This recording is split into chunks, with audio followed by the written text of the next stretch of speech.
My name is Edna Pearl Watkins. I'm 107 years old, and I'm about to tell you something that's going to make every cardiologist in the country throw their clipboard across the room. Every single morning for the last 44 years, I put one leaf in hot water, drink it, and my legs work like I'm 60. No prescriptions, no compression stockings, no surgeries, just a leaf. Go ahead and scroll back to whatever you were watching before this. Go on. There's probably somebody your age doing a little dance on there right now, telling you which protein powder is going to change your life. I'll wait. But if you're still here, let me tell you why I'm the one worth listening to. I've had 5 different doctors over the years tell me my circulation was failing. 5 good doctors, all of them. Went to fine schools, had certificates all over their walls. Every single one of them handed me a prescription and told me I needed to be on blood thinners for the rest of my life. One of them told me I'd be in a wheelchair by 80. Said my legs were too far gone. Said the vessels were narrowing and there wasn't much to be done except manage it. I said, "Doc, I'll think about it." I went home, made my tea, and kept walking. That doctor is buried in Riverside Cemetery, plot 214. Died at 79. His heart gave out. I'm 107, and I walked to my mailbox this morning without stopping. Now let me tell you something before I tell you what I drink. Because if you just want the name of a leaf, you can find that anywhere. What you cannot find anywhere is 44 years of proof that it works. My grandmother showed me this. Her grandmother showed her. The women in my family who drank it made it past 90 with their legs under them. The ones who didn't, who listened to the doctors, who took the pills, who did everything the right and approved way, they were in chairs and beds and nursing facilities by the time they were 75. I watched it happen on both sides of my family, and I made my choice at 63, and I have not looked back once. The women who drank the tea outlived the ones who didn't. That is my study. That is my data. Go find a lab if you want. I'll be here. I'm 107 years old, and I have walked to my mailbox every single morning of my life that I can remember. My legs still work. That is the credential. That is the only credential that matters. Let me tell you what I drink every single day. It's ginkgo leaf, not a pill, not an extract, not some powder from a bottle with a picture of a mountain on it. The actual leaf, dried, dropped in hot water, steeped for 10 minutes. That's it. I've been doing it since I was 63 years old. My grandmother showed me. Her grandmother showed her. We didn't call it a remedy. We didn't call it a protocol. We called it morning tea. And every woman in my family who drank it made it past 90 with her legs under her. Now they're going to tell you ginkgo is dangerous. They're going to say it thins your blood. They're going to hand you a pamphlet with a list of warnings the size of a grocery receipt. You know what else thins your blood? The prescription they were about to give me. The difference is mine grows on a tree and costs nothing, and I've been drinking it for 44 years and I'm still here. Their version comes in a small white pill made in a factory somewhere, and it comes with a warning about internal bleeding. I'll take the leaf. Here's what nobody ever told me in any doctor's office. Poor circulation isn't just about your heart. It's about your legs most of all, because your legs are the last place blood gets to. They're working against gravity the whole way back up. And when something slows that down, when the pipes get stiff, when the blood gets lazy, your legs feel it before the rest of you knows anything is wrong.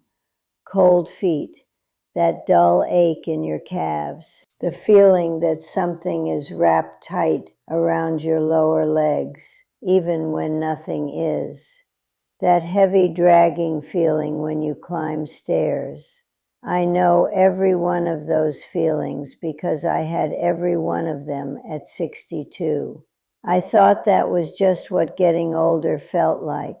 I thought I had to accept it. My doctor thought so too. He said, "Edna, you're 62. Some discomfort is expected." Sent me home with ibuprofen and a shrug. My grandmother was visiting that summer. She was 89 years old, and she walked into my kitchen every morning like she was 45. No shuffling, no holding the counter. Just walked in, put the kettle on, dropped her leaf in her cup, and sat down. I watched her do it every morning for 3 weeks. I finally asked her. I said, "What is that you're drinking?" She looked at me like I'd asked her what air was. She said, "It's what your great-grandmother drank. It's what I drink. It's what you should be drinking." She went out to her bag, pulled out a handful of dried leaves, put them in my hand, and said, "Hot water, 10 minutes, every morning. Don't skip." I started the next day. Within 2 weeks, the aching in my calves was lighter. Within a month, I stopped noticing my legs at all. That was 44 years ago. I have not had a bad leg day since. Now, some scientist is going to read this and say, "There's no peer-reviewed study proving that." Fine, go find your study. I'll be here walking around at 107. You want to know what's in that leaf? Real things. Things your body already knows what to do with. Things that have been going into human bodies for longer than this country has existed. God put them in a leaf and grew that leaf on a tree, and your great-great-grandmother knew exactly what to do with it. What your body does not know what to do with is a synthetic compound invented in 1987 that your liver has never encountered in the entire history of human biology. It's like handing someone a meal they've eaten 1,000 times versus handing them something off a shelf that was invented last Tuesday. One of those your body opens the door for. The other one it has to figure out from scratch every time. Your body has been opening the door for that leaf for thousands of years. Still does. They told my mother her circulation was bad too. She ignored them. She drank her tea. She made it to 94 and died in her sleep on a Tuesday, with no pain and no tubes and no machines. That's how I want to go. That's the goal. How I make it is not complicated. I want to be clear about that because people always try to make simple things complicated. 1 dried ginkgo leaf, not 5, not a handful. 1. You can use 2 if the leaves are small. You drop it in a cup of water that's just come off the boil. Not boiling, just off the boil. You let it sit for 10 minutes. You drink it. You do this every morning before you eat anything else. That's the whole method. There is no technique. There is no special equipment. There is no subscription service. It is hot water and a leaf and time. I grow my own tree now, have for 30 years. It sits in the back corner of my yard, and every fall I dry the leaves and store them in a glass jar, and that jar lasts me the whole year. My neighbor thought I was eccentric for the first decade. Then she asked me why I could still walk to church, and she couldn't. I told her. She started the next morning. She's 94 now and still driving herself to the grocery store. The leaf is not the whole story. I found that out by watching people who had the leaf and still fell apart. And I found out by watching people with no leaf at all who made it further than anyone expected. So let me tell you what else I do. I walk every single day. For years, they told me walking wasn't enough. You need a program, they said. You need a trainer.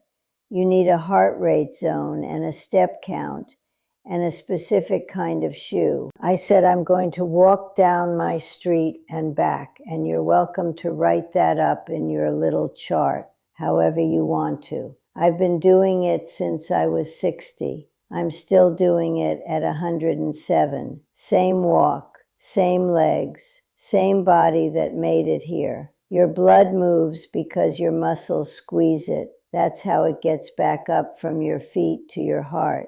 And when you stop moving, your muscles stop doing that work, and the blood gets lazy and pools, and that's when the aching starts. You were built to move, not to train, just to move. Your legs know the difference between being used and being managed, and they respond accordingly. I also eat real salt, not the white powder in the blue cylinder. Actual mineral salt, pink, gray, whatever color tells you it came out of the ground with something still in it. For 50 years, they told me salt was killing people. I watched them take salt out of everything, put it on warning labels, act like a woman seasoning her soup was loading a weapon. Meanwhile, heart disease didn't go anywhere, it went up. They kept pushing the low-salt message anyway because they had already committed to the story. My grandmother salted everything she cooked. She called it seasoning her food,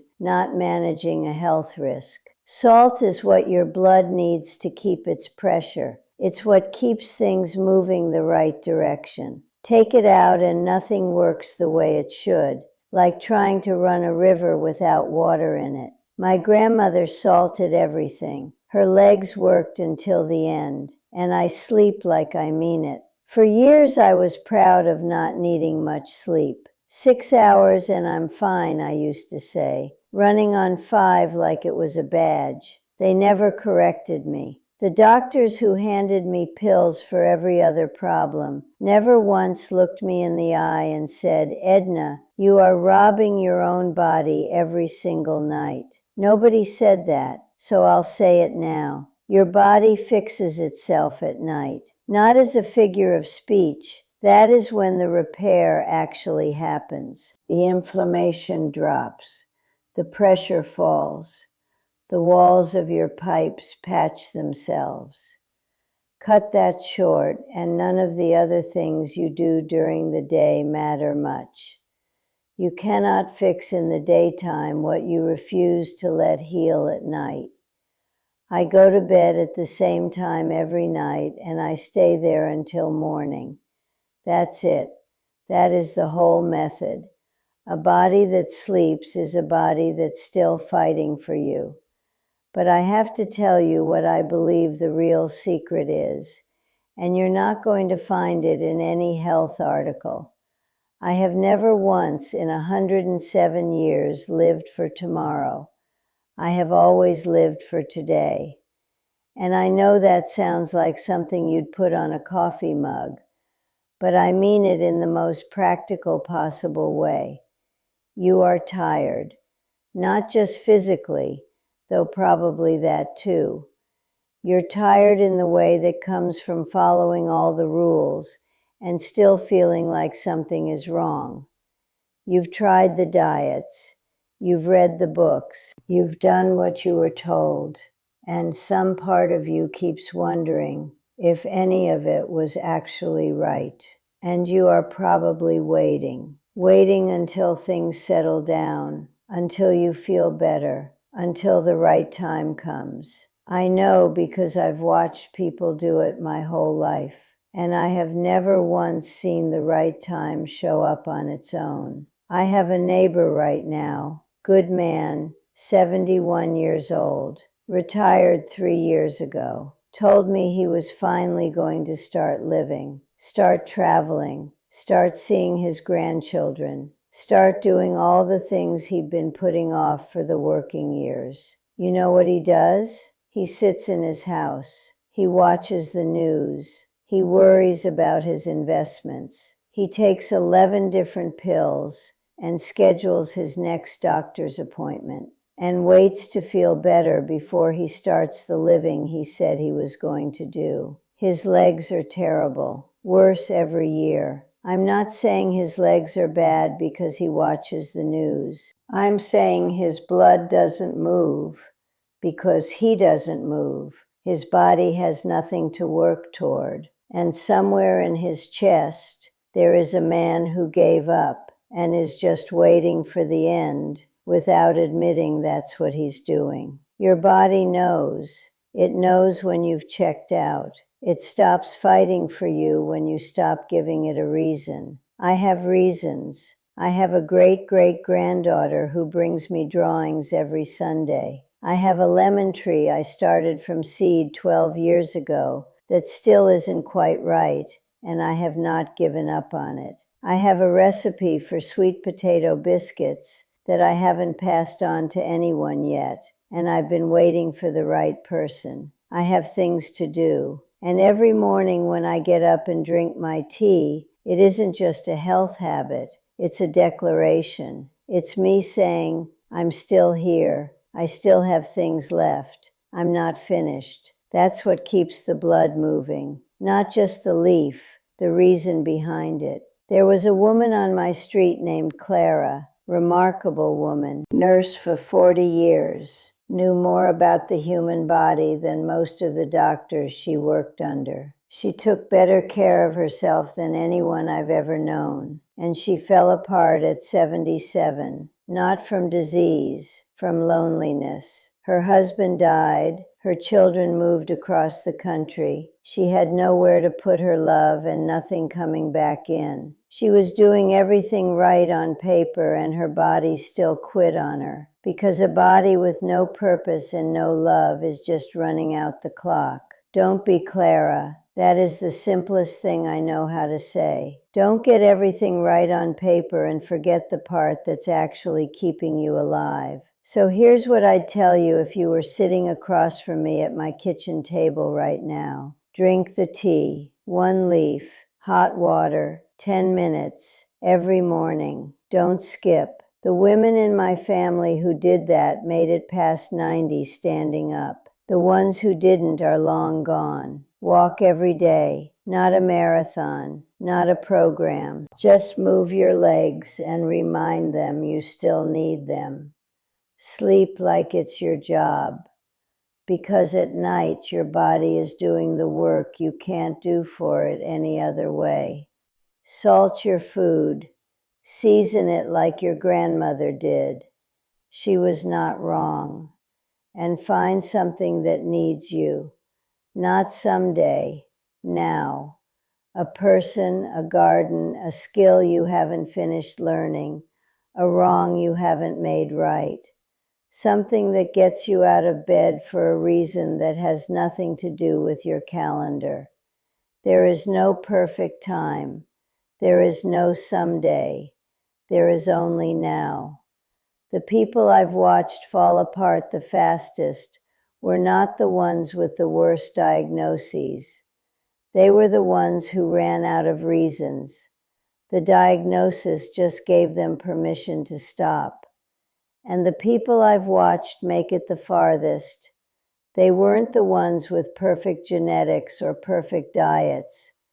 They were the ones who woke up every morning with something to do and someone to love. The body follows the spirit. I have watched this for 107 years, and I have never once seen an exception. My grandmother, who showed me this tea, lived to 101. She gardened until she was 98. She wrote letters by hand until her last year. She had opinions about everything, and she shared them freely with anyone willing to sit still long enough to hear. She was not waiting to live. She was living. I am still living. 1 leaf, hot water, 10 minutes, every morning for 44 years. Doctors can't explain it because they're looking at the leaf. They should be looking at the whole woman holding the cup. I'm Edna Pearl Watkins, 107 years old, still here, still walking, still drinking my tea. Don't forget to subscribe and go call somebody you've been meaning to call.